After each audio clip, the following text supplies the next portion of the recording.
Hi everyone, this is Nikki Rowland and today I have 2 more foundation pages for my December album for Lottie Loves Paper.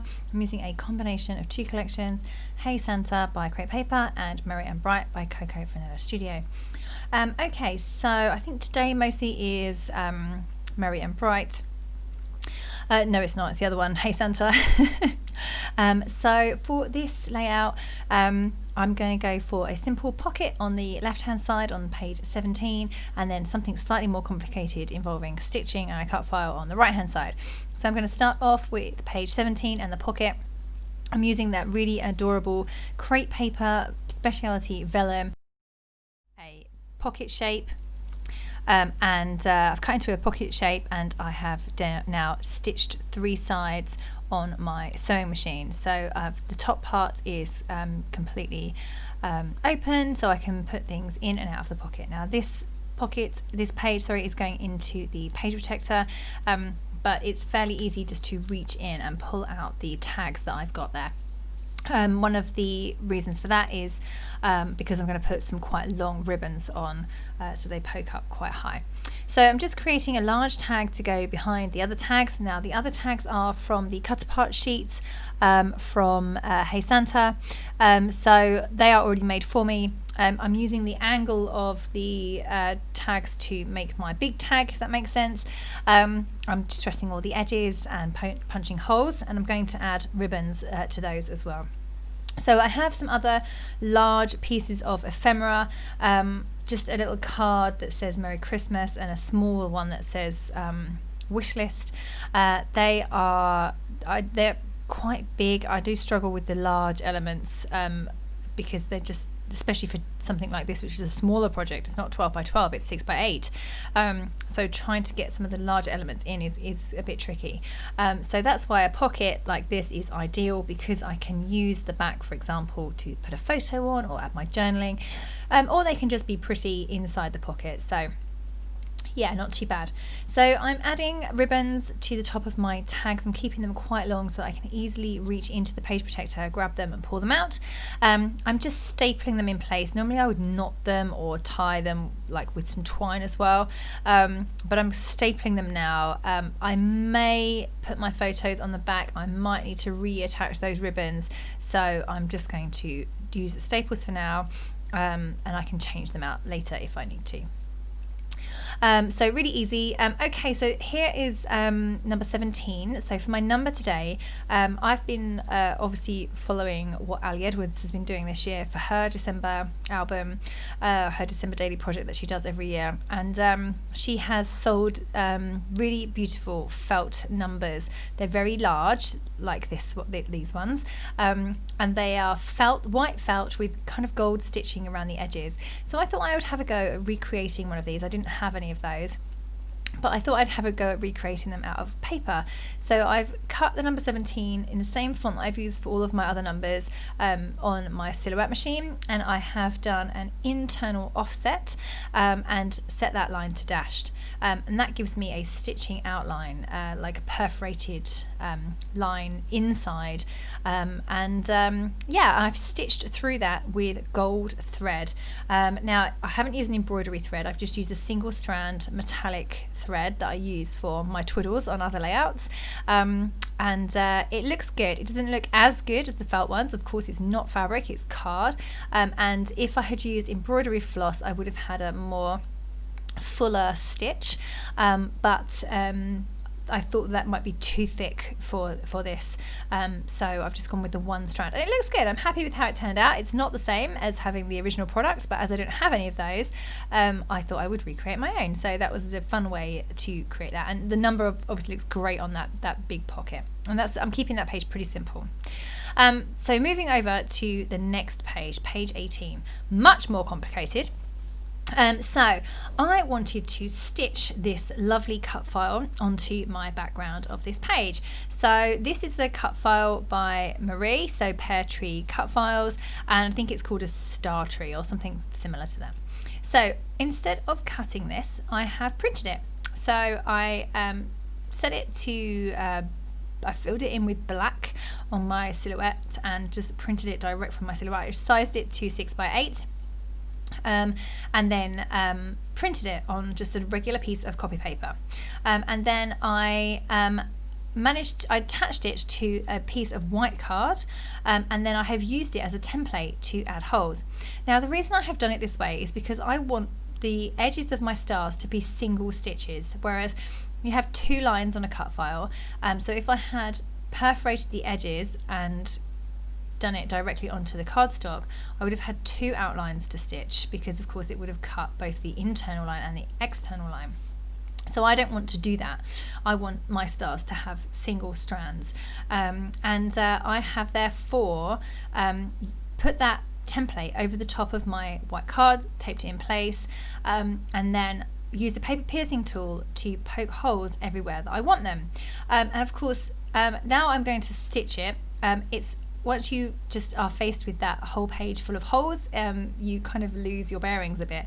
So I had to keep the star template right next to me the entire time I was stitching, to make sure that I was doing it right, going in the right direction. So yeah, it's I have done this technique before. I did it in my December album a few years ago, and with a very similar cut file, but not the same one. And I really loved how it looked. I did it in gold, single strand in the same floss the same thread, metallic thread that I used for my number 17. But this time I wanted it to look a little bit different. So I've gone for a red, and I've gone for 6 strands of embroidery floss to give a more fuller stitch.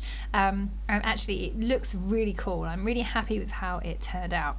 So I will skip forward in a moment and you will see the finished stitching.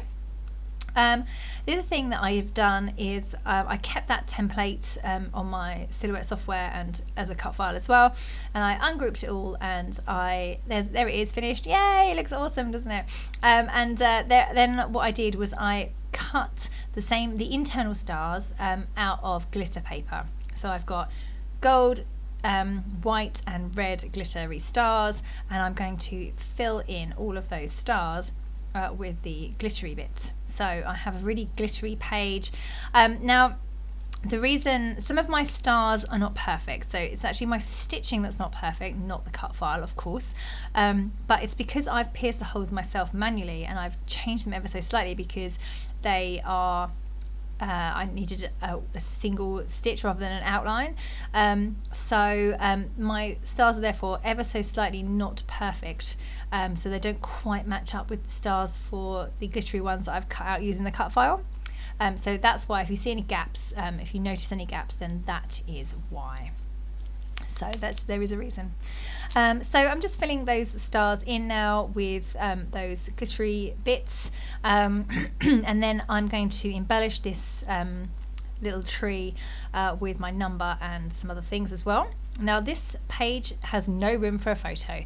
I could put a photo on here, but then there wouldn't be much room for anything else, plus it'd cover up my tree. So I've decided that it's okay to have some pages that don't have photos on. And to have them as, pretty pages, and pretty pages are fine, they are okay, but I do still want to obviously include a photo and my number for my journaling for that day. So I'm going to create a pocket, and obviously I have pocket on the left hand side, so pocket on the right hand side is not out of sync, but it's going to be a whole page pocket. So I haven't done it yet, but I will move on and do it in a moment. I've cut a piece of white cardstock, another piece of white cardstock the same size, ever so slightly smaller, but only by a fraction to show that it doesn't show, the same size, and I've stitched around 3 sides, so the left, the right and the bottom.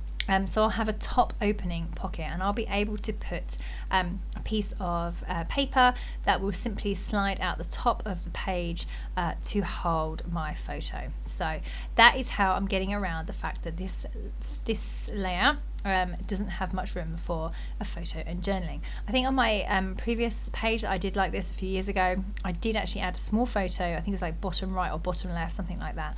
And then I think I did my journaling around the edge of the tree, but I preferred it without the photo and the journaling. So I had to think this year of a creative way to include those things, but to not have them on show on the front page. So having a pocket was perfect. Okay, so I'm just embellishing this little layout now. I've added my number and a little snowman puffy sticker from Crepe Paper Hey Santa, and a little jingle bell too. And then down at the bottom right, I've added an elf. I love the elf. He's so cute. And he's reaching up, so he looks like he's hanging an ornament on a Christmas tree. That's how I'm seeing it anyway. So I've added him, and I've added some 3 little sweeties at the bottom as well. And then I've added a couple of black star stickers from the Crepe Paper Hey Santa sticker sheet in between the gaps in the stars on the cut file. And now I'm just adding some white stars, just punched or cut from regular white cardstock. I'm adding those to the background of this layout. So just a few random ones onto the white background. Yeah, they look really nice. You can't see them too well on camera, but they look lovely in real life. And it just adds something extra to the background, an extra little subtle detail to make the background not so boring as it was so white. Okay, so that is that page complete. So I've just added that pocket there, you can see it there, I've stitched around on 3 sides. Now I'm just creating my internal piece. It's nothing special at the moment, it's literally just a piece of Cocoa Vanilla Studio pattern paper. It's single-sided because it's from the 6x8 sheet, but I may well add something to the back of it. I don't know yet if I'm going to add another pattern paper or something. I'm going to wait until the day 18 happens and I've got my photos sorted. It might be that it holds a not giant, but a large full page photo. I've just used my very, very old Stampin' Up! Round tab punch there to create a tab, and the internal page is green, but the tab is red, which goes really well with the Christmas tree page. So yeah, and that will just mean I'll be able to pull that out of my album to reveal my photo and other things. So yeah, all good. Right, I think I am now done. Yes, I am all done and now in the album, ready to look lovely. Ready to have photos added. Okay, so here are a few close-ups of that pocket page and that stitched page using the pear tree cut file. Yeah, I love it. I love how these turned out. Okay, thank you very much for joining me today. That was Nikki Rowland for Lottie Loves Paper.